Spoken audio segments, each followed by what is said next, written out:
What do you mean private practice expert? You're a private practice consultant?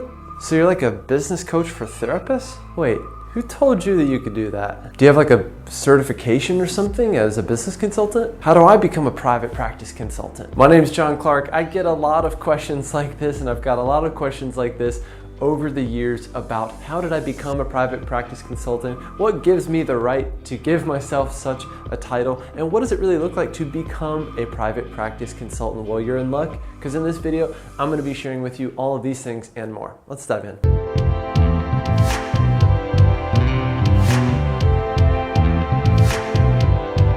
I'm going to start by giving you a little bit of context as to how I became a private practice consultant.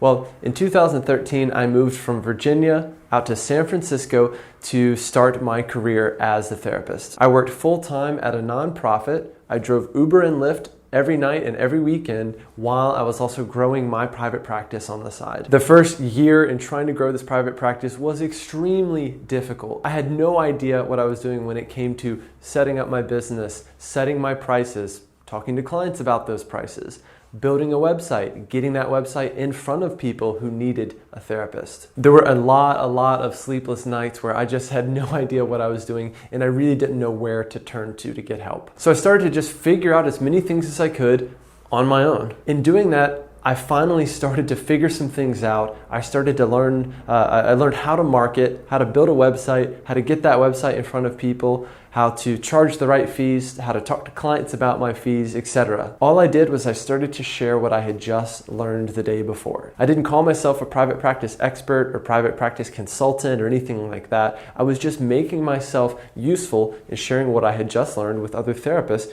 who were expressing to me that they were having similar challenges. So I hosted my very first private practice event with a therapist named Abby Volk out in San Francisco. We rented out a tiny conference room in the basement of the Noe Valley Library in San Francisco, and we called it, how to be successful in private practice. It was a free workshop, and we had planned to offer some value for that 1 hour, totally for free, and then at the end, create some sort of consulting group and work with those therapists. I think we ended up not pitching the idea at the end of the workshop, but it was a very successful workshop otherwise, in that we really got proof of concept that yes, we know some things that can help therapists, and yes, therapists are really hungry for more information and more help with their businesses. Somewhere around this time, around maybe 2013, I also started to blog about what I was learning. That moment was key, because that moment is how I think started to truly become a private practice consultant. Was I started to create digital content around what I knew. Fast forward a couple years later, and I had set my consulting rates to work with other therapists. I was working with a number of therapists individually, and I was helping therapists all over the country to grow their private practice. How did I get clients early on? Well, I held a lot of free workshops just like that one in the San Francisco library. How else did I get clients? Well, I did a little bit of guerrilla marketing early on. I might get in trouble for saying this, but the first time I went to, I think it was the ACA conference, I made a little flyer that said private practice workshop on it, and it had a list of things I could help with, and then I just distributed them absolutely everywhere at the conference. I dropped them by the drinks, on the tables, in the seats, in the bathrooms, etc. I even went to some therapists' office buildings and just left them under their door. Surprisingly enough, it worked. It got me a bunch more consulting clients, and it got me a lot more exposure. Now, this idea was not scalable by any means and isn't really the best way to go about something, but I was hungry, I was aggressive, and it did work to kickstart my consulting business. Okay, so when can you start consulting with other therapists as a private practice or business consultant? My opinion on this is that you can start consulting with other therapists when you have some demonstrated success in your own private practice. Does this mean you have to have a perfect practice or know everything about private practice?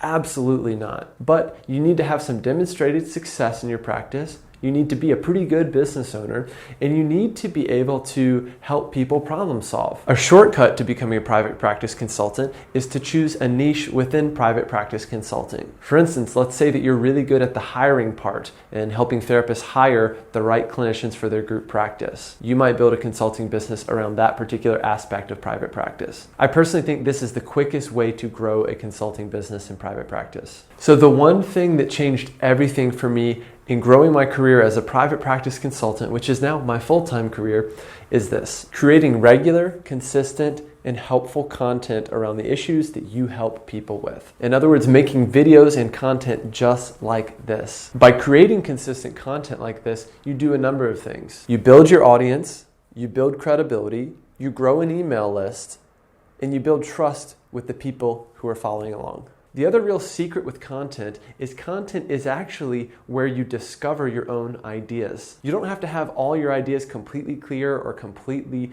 polished before you start making content. This is where a lot of people get content totally wrong. So again, I consider the process of creating content the same as the process of discovering your own ideas, discovering what you've learned, and even just a place to reflect on what you've just learned. Eventually, you'll find your voice in your content, and you'll be able to really put together a comprehensive strategy where your content fits into a bigger marketing plan, like growing your email list, or filling up the spots on it to do a live webinar, or filling a membership site, etc. Of course, it's not enough to just create content. You need to use the content to lead into some sort of paid opportunity. So before you hit the record button, make sure you've figured out what your call to action is going to be. Make sure you have something to then lead the people to next. Creating content is not as easy as it looks. It takes a lot of work. Sometimes it takes a small team like the one that I have to make it all happen, to edit the videos, and to put it together consistently. Whatever you do, if you're aiming to be a private practice consultant, plan to create content for at least one solid year before you actually start to see any real results. Now, what else should you do if you want to become a private practice consultant? Here's some tips. The first thing I would do is, again, get clear on what is your niche within private practice consulting. Out of all the things you're good at in your private practice, what's the one area where you feel like you're really in your zone of genius? Next, once you've figured this out, again, start creating content around this zone of genius and start to host free events, whether they're free events in person or online. Use those free events to then help other therapists and actually sharpen your skills. I always suggest you start with individual consulting because that's where you really need to be working kind of in the trenches, getting your hands dirty with therapists before you move into things like mastermind groups, creating online courses, etc. I see a lot of private practice consultants diving into this stuff way too soon. Working with people individually is where you're really going to get proof of concept for your ideas and how you help therapists. From there, once you've kind of gotten proof of concept from working with at least a handful of therapists in private practice, the next thing you're going to do is what we call influencer marketing. Now, I'm not a big fan of the word influencer, but all it means is look at people who are already doing what you want to do and have a bit of a following. Next, go to them with your idea and offer to either help them in some way, offer to do a collaborative kind of workshop together, either in person or online. And at some point, you could either pitch to be on their podcast with a really solid idea that you have, or you could wait for them to invite you. Another idea is to create what's called like an online summit with where you bring in all the kind of influencers of the industry and you have them teach on certain things, and you basically put it all together, you organize the event, you build the email list, and then in exchange for the private practice experts coming on to your summit and teaching at your summit, they also are going to grow their email list because you're going to give them that list of contacts of all the people who signed up. Pretty much any private practice consultant is going to be highly incentivized by wanting to grow their email list. So again, look for just a few collaborative partnerships. And again, when you approach these new partnerships, don't just approach it with the mindset of what can I get out of this? Instead, approach it from the mindset of what can I give to this person? If you make yourself useful to the people that are already doing what you want to do, you offer to work for free, etc., you're going to find your ability to progress as a private practice consultant is going to be so much better than if you were to just go into these new relationships asking for things. Again, no matter what you do to establish yourself as a private practice consultant, content is key. There's really no way around it. I've been putting in the work pretty much every single week for years and years to build myself up as a private practice consultant so that I can finally do it full-time and create an entire business out of this work, which I absolutely love. But I'm not going to lie to you and say it was easy. It hasn't been easy. I've had to be consistent. I've had to be steadfast. I've had to really push through a number of challenges, and I've also had to be okay with certain things failing or certain pieces of content, completely being a flop. When you do have something that's a flop, look at that as just information. If you look at everything you do in your business as an experiment, you'll never feel like a failure. When something doesn't go the way you expected, that just means you have more information now. The trick is to take that information then, implement it into what you're going to do next, and stay persistent. I hope you enjoyed this video. If you did, make sure to hit that subscribe button and also let me know in the comments below.